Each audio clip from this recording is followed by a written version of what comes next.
يا صباح الفل والهنا على عيونكم، يا صباح كل حاجة حلوة. ازيكم حبايب قلبي؟ عاملين ايه؟ يا رب دايما تكونوا بخير. قبل ما نبدأ في اي حاجة نصلي على الرسول عليه افضل الصلاة والسلام.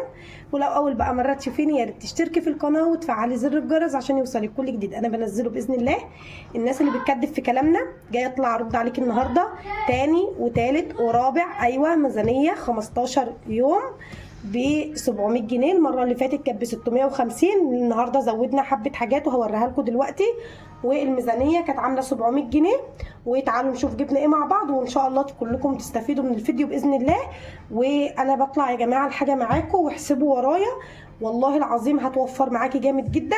يلا بينا نبدا الفيديو. حط اللايك بقى وتعالي النهارده بما ان الميزانيه اللي فاتت عجبتكم عملت لكم ميزانيه تانية حلوه قوي ان شاء الله. الناس اللي طلبت في الميزانيه نواشف ورز وحاجات من دي عملت لك حاجات كتيره جدا. تعالوا بس نشوف بس الحاجات الرفيعه دي على جنب ونشوف. انا اصلا ما كنتش هصور خالص، بس وخلاص. حتى انا فضيت الحاجه في العلب بتاعه التلاجة، قلت خلاص بقى النهارده مش هصور. بس قلت لا، هم برضو يستفيدوا، وزي ما متعودين مني كل اسبوع انزل لهم فيديو مش هتاخر عليهم. جبت البتنجان ده، والبتنجان ده كان الكيلو وربع ب10. الكيلو وربع ب10. انا الاسبوع اللي فات عملت محشي، واللي قبله عملت محشي، فالاسبوع ده مش هعمل محشي خالص. فجبت الكيلو وربع ب10. اقلي منه، اسلقه وبعد ما اسلقه كده نص ساعه اديله حته دقه. فجبت كيلو وربع حلوين قوي بال10 جنيه، هيكفوا هيفيدوا باذن الله. تمام. يمشوا بقى معاكي انت بالاسبوع ماشي، يمشوا معاكي بال15 يوم ماشي. انا بفضل ربنا انا بسوق كل اسبوع، بس عندي الحاجه بتقعد 15 يوم. فجبت كيلو وربع من البتنجان. طيب تعالوا بقى لان الطماطم سعرها مرتفع شويه، تعالوا شوف جبنا ايه. جبت الطماطم دي، والطماطم كان سعرها عامل 10 في اول السوق. انا رحت السوق متاخر شويه عشان يعني عبال ما فطرنا وكده، رحت متاخر. فجبتها الكيلو وربع ب10 جنيه. طماطم زي التفاح زي ما انتم شايفين، انا لسه جايه من السوق يا بنات. طماطم زي التفاح الكيلو وربع ب10. جبت 4 كيلو ب 30 جنيه. يعني هو اللي اداني ال 2 كيلو ب 15، اداني ال 4 كيلو ب 30 جنيه. اللهم بارك، حلو قوي. و4 كيلو بالنسبه للسلطه او ان انت تقطعي طماطميه على حاجه خفيفه، حلوين قوي يمشوكوا ال 10 ايام او الاسبوع. تمام. ده بقى جبتها طماطم جامده للسلطه، برده حبيت اطبخ بحبتين، مش عايزه اطلع من الفريزر، مش هتقول لا. طيب ايه تاني؟ طيب ال 4 كيلو ب 30 وكيلو وربع ب 10 يبقى 40 جنيه. لازم يا جماعه في الزمن اللي احنا فيه ده على قد ما نقدر نوفر. خلوا بس اشغل الكهرباء هنا يمكن تشوفوا حبه اهي. بصوا ده هو ال 4 كيلو ب 30. بصوا بقى جبت من الراجل دول كلهم ب 15 جنيه. ايه رايكم؟ تعالوا بقى اوريكم فيها ايه، عشان بس الناس اللي بتقول ده بتجيب حاجه بايظه او كده، او ان احنا بتكدبوا في كلامنا. بصوا، زنقه عدايه زي كده ماشي. الطماطم كلها اللهم بارك والله العظيم كلها حلوه، اصلا مش عارفه اطلع لكم فيها طري. بصوا كلها جميله اهي. زنقه عدايه طريه شويه، مطلعها من على وشه برده العدايه اهي. ودول كلهم كده كانوا ب 15 جنيه. بصوا بس عشان ما حدش يقول حاطه حاجه تحت او كده اهو. دول كلهم ب 15 جنيه. هعمل فيهم ايه؟ هظبطهم واغسلهم وانظمهم واحطهم في اكياس في الفريزر حسب عدد افراد الاسره، حسب ما انت بتاكلي ايه. في ناس بتحب الطماطم كتير على الاكل، في ناس بتحب الطماطم شويه. انا عن نفسي دول هيعملوا لي حبه اكياس محترمين، هيجيبوني ال 15 يوم. تمام عشان احنا في الصيف. طيب وبالنسبه كمان مش هعمل محشي، فالطماطم هتكون متوفره جدا. دول ب 15 جنيه. تمام. طيب جبت ايه تاني؟ جبت فلفل. استنوا بس اوسع. والفلفل كان عامل الكيلو ب 10 جنيه. وانتوا لو كنتوا تفتكروا الميزانيه بتاعت الاسبوع اللي فات كان الكيلو ب 10، فكنت جبت كيلو على بعضه. برده النهارده ب 10. جبت نص كيلو ب5. تمام. نص كيلو ب5 اهو. نص كيلو حلو هيكفي على الحبه اللي فاضلين من عندي. ظبطي امورك، لو فات حاجه وقربت تخسر بسرعه حبه ميه وملح او شرش جبنه لو عندك، حبه ميه وملح وحبه شطه، وخليلي لو عندك فلفل هيبوظ او حاجه. جبت نص كيلو حلوين قوي. تمام. جبت ايه تاني؟ جبت خيار. والخيار لا اللهم صل على النبي، قته. والقته كان الكيلو وربع ب 10. فالولاد كانوا خدوا واحده قطعوها. بقول لكم مش كان في النيه اصور، بس لو وصلتي معايا لحد هنا بالله عليكي ما تبخلي عليا باللايك وكومنتك القمر اللي دايما بيفرحني وبيخليني اكمل لقدام. وان شاء الله القناه دي تبقى عوض لينا عن القناه اللي راحت. ده كيلو وربع قته. تمام. بس الولاد كانوا كلوا منه زي ما قلت لكم. تعالوا برضو نوسع شويه.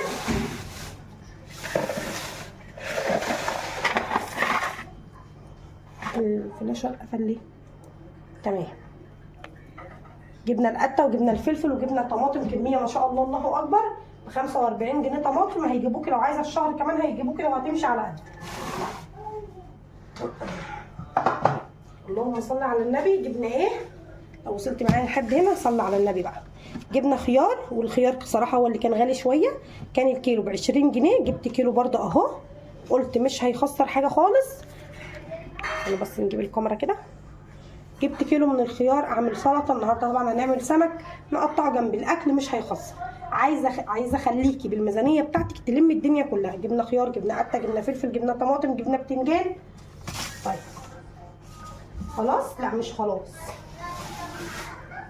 طيب جبت خضار محشي، ومع اني مش هعمل محشي بس ممكن اعمل خلطه كده تيجي على بالي، بطاطس بالكزبره، حاجات زي ديت يبقى عندي ما اروحش لحد. طيب جبت ربطه الجرجير، والجرجير دي الربطه دي ب5 جنيه، مش عارفه غلي ليه النهارده، فدول كده ب10 جنيه. تمام. جبت دول كده ب10 جنيه وبرده مش هيخسروا. طيب جبنا ايه تاني؟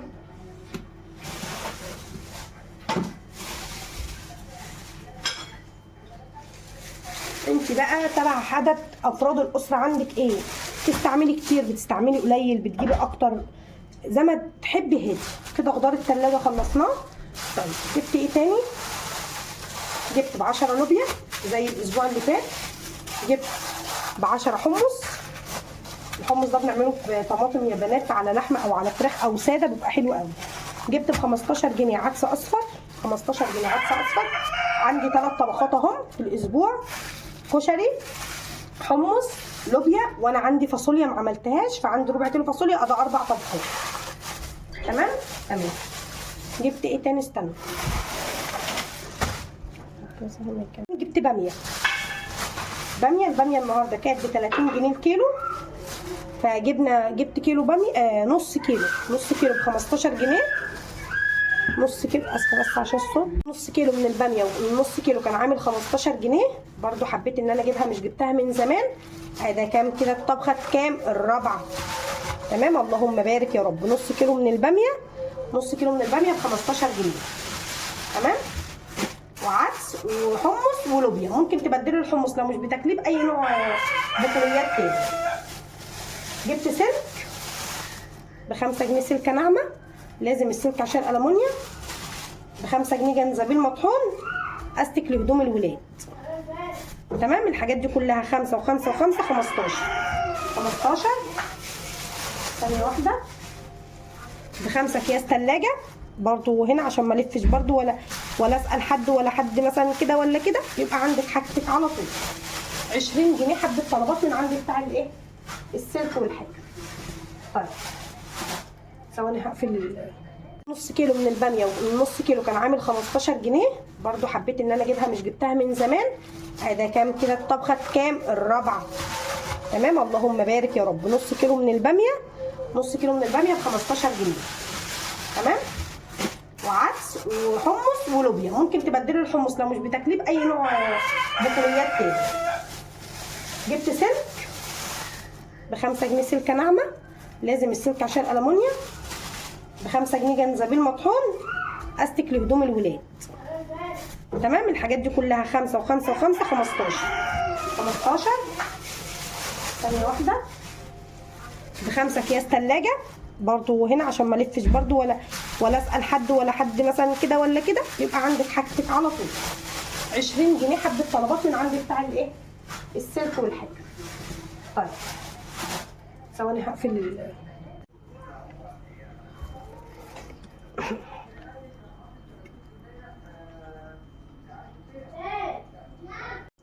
طيب جبنا ايه تاني؟ اللهم بارك. اللهم صل على سيدنا محمد. جبت عنب. جبنا عنب، والعنب كان الكيلو عامل 25 جنيه.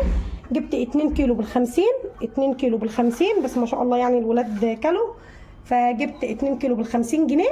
وقلنا ايه، يلا بالمره النهارده بما ان الميزانيه مظبوطه فايه نجيب عنب. انا مش بجيب في العاده يعني، مش بجيب فاكهه مع خضار السوق، بخلي الفاكهه في يوم تاني خالص لوحده. فجبت عنب، والعنب كان حلو جدا النهارده، فجبت ال2 كيلو ب50 جنيه. تمام. اللهم صل على سيدنا محمد عليه افضل الصلاه والسلام. حطي بقى اللايك، حطي اللايك، عامله لك ميزانيه قمر زي كده. هتفرزي الطماطم، وهتعملي عدس، وهتعملي فاصوليا ولوبيا، واللي انت عايزاه كله في الاسبوع عندك، او في ال 15 يوم بيتك هيكون ملموم بالخير. لما اخد يا بنات في الاسبوع او كل 15 يوم 650 جنيه خضار بس، ومعاهم مثلا نوع من البروتين، سمك او فرخه، حلو جدا. لو حسبتي مثلا كل 15 يوم يعني في الشهر يا بنات اللهم صل على النبي ب 1300 جنيه، ب 1300 جنيه. اظن مفيش ميزانيه كده. طيب لو انت بقى ممكن تاخدي في الاسبوع 700، هيزيد معاك الضعف في الشهر. جبت ايه؟ جبت نص كيلو من الجبنه، نص كيلو من الجبنه. الجبنه دي يا بنات جبنه تلاجة، جبنه تلاجة حلوه جدا، اللي هي بتتباع في السوبر ماركت. فجبت، انا مش عارفه، انا قلت له حط لي ب 40 جنيه، مش عارفه ده يكمل النص ولا اقل ولا اكتر صراحه. دي كده القطعه دي ب 40 جنيه، جبنه تلاجة ب 40 جنيه للولاد يفطروا بيها، تحطيها على عشاء، حلوه جدا، سندوتشات كده يعني. طيب دخلت لك برده نوع من انواع الفطار في الفطار والعشاء في الطلبات الميزانيه. تمام. جبت ب 15 جنيه، ب 15 جنيه عسل، ب 15 جنيه عسل، يبقى كده يا بنات دول ب 55 جنيه. تمام. برضه العسل الولاد هنا بيحبوه، فجبت ب 15 جنيه عسل. كنت عايزه اجيب صراحه ب 10 ولا ب 20 طحينه، بس لقيت الراجل خلص. جبت ليمون، والليمون ده ب 5 جنيه، حبه دول كده ب 5 جنيه. الليمون النهارده اصلا الكيلو على بعضه كان ب 10 جنيه، فانا جبت نص بس. بصوا الكيس اتقطع، وقع بقيه الليمون في الشنطه. جبت ب 5 جنيه ليمون. طيب جبت ب 15 جنيه من الدقيق. يجي مثلا على بالي اعمل حبه صينيه كيكه زي اللي عملتها معاكم، مثلا اعمل دونس للولاد، اعمل صينيه بيتزا صغيره. مش شرط ان انا اجيب دقيق كتير علشان اعمل حاجات كتير وهي ملهاش فايده. تمام. طيب ممكن على فكره تزودي وتجيبي كيلو ونص وتعملي قرصتين للولاد، برده مش هيخسوا حاجه، زي ما انا عملت ونزلته لكم في الفيديو الشورتس. طيب جبت ب 15 جنيه دقيق لاي حاجه عندي. بعمل سمك النهارده هاخد منه حبه لو انا ما عنديش، هينفعني في جميع الاغراض يعني، مش هيخسر ولا هيقول لا. زي ما قلت لكم مش هيخسر ولا هيقول ايه ولا هيقول لا. طيب جبت ايه تاني؟ الناس بس اللي بتشكك في معلوماتنا، احسبوا الحاجه كلها هتلاقوها ب 700 جنيه بالظبط، او ب 730 جنيه بالظبط. جبت ب 20 جنيه سمنه، ب 20 جنيه سمنه. انا مش محبين السمنه اللي هي بتاعت بره، انا بجيب الكيلو الزبده البلدي يا بنات من واحده صاحبتي جنبي هنا، وبسيحه وبسيبه عندي في الثلاجه. خلصت ومش معايا الوقت ان انا اجيب سمنه بلدي، فجبت ب 20 جنيه على قد مثلا افقش فيها بيضه، اعمل بها اي حاجه محتاجه فيها سمنه، معلقه ولا حاجه، الاقي برضو ايه عندي. تمام. جبت كيلو من السكر، جبت كيلو من السكر ب 33 جنيه عشان اداني دول، وقال لي كده 35 جنيه. تمام. 33. الناس اللي كانت بتقول اتحداكي تعملي ميزانيه في الشهر كله ب 1300 جنيه بس بدون اللهم صل على النبي لحوم، احب اقول لكم ان انا عملت لكم ميزانيه ب 1300 جنيه، 650 كل اسبوع، او 700 جنيه كل، قصدي 700 جنيه كل 15 يوم، او 650 كل 15 يوم. يا رب اكون وفيت التحدي. وزي ما قلت لكم جبت الكيلو السكر ده والماجي ب 35 جنيه. جبت ازازه الزيت دي ب 65 جنيه، جبت ازازه الزيت دي ب 65 جنيه، وانا جايبه في نص الاسبوع ب 20 جنيه زيت فرد براحتك. تمام. طيب جبت نص كيلو من الترمس، هنعمله بقى ونحط عليه ملح ونظبطه بعد ما يتسلق، وان شاء الله الفيديو كله يكون عجبكم باذن الله. ما كانش زي ما قلت لكم ما كانش في النيه اصور. جبت البطاطس ل 2 كيلو ب 25، جبت ب 90 جنيه. ال 2 كيلو ب 25 جبت ب 90 جنيه بطاطس، مليت الدرج كده اللهم بارك. دي بطاطس تحمير هوريها لكم معايا، بس انا نسيت اصور لكم على الرخامه، فجبتها اصورها لكم من هنا. صوت يونس يا جماعه. فجبت ب 65 جنيه دي، والزيت الفرط اللي عندي هقلي بيه السمك النهارده، ودي ان شاء الله تمشيني حبه حلوين عبال ما ما الدنيا تمشي. طيب 65 جنيه جبتها، وجبت السكر، وجبت جبنه، يعني حاجات برضو داخل الثلاجه هي يا بنات. طيب جبت ايه؟ اللهم صل على النبي.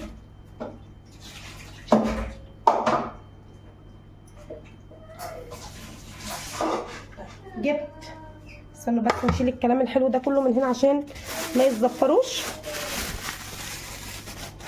2 كيلو من السمك، 2 كيلو من السمك، كيلو من السوردية، كيلو من السوردية اللهم بارك، تمام، وكيلو من الشبار، وكيلو من الشبار، كيلو سوردية وكيلو من الشبار حلوين جدا. هعملهم النهارده غدا وجنبهم رز وسلطه وحته مخلل وتمام التمام. طيب ايه تاني؟ نشيل بس السمك. ايه تاني؟ اللهم بارك، بسم الله الرحمن الرحيم. طيب اعملي بقى الخطوه دي وهترتاحي بقيه الشهر، مش الاسبوع ولا 15 يوم، بقيه الشهر كله. انا جبت ب 100 جنيه، جبت ب 100 جنيه رز، ماشي، بكام؟ ب 120 جنيه، جبت ب 120 جنيه رز. وتعالوا بقى للناس اللي زي اللي ما بتعرفش تظبط ايديها في طبيخ الرز، هقولك تعملي ايه.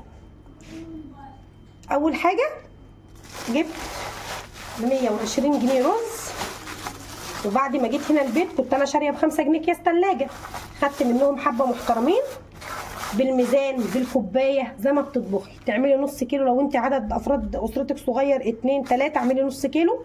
انا عملت كيلو الا ربع، عملت كل كيس كيلو الا ربع. اللهم بارك. انا 1 2 3 4 5 6 7، ماشي. الثامن ده خدت نصه على حبه كانوا عندي هطبخهم النهارده مع السمك، وهسيب الحبه دول اعمل حشو بطايه، ازود على حاجه لو حد جاي كده، تمام. عمل 7 اكياس، والثامن اللي انا هطبخ بيه النهارده 8 اكياس رز ب 120 جنيه.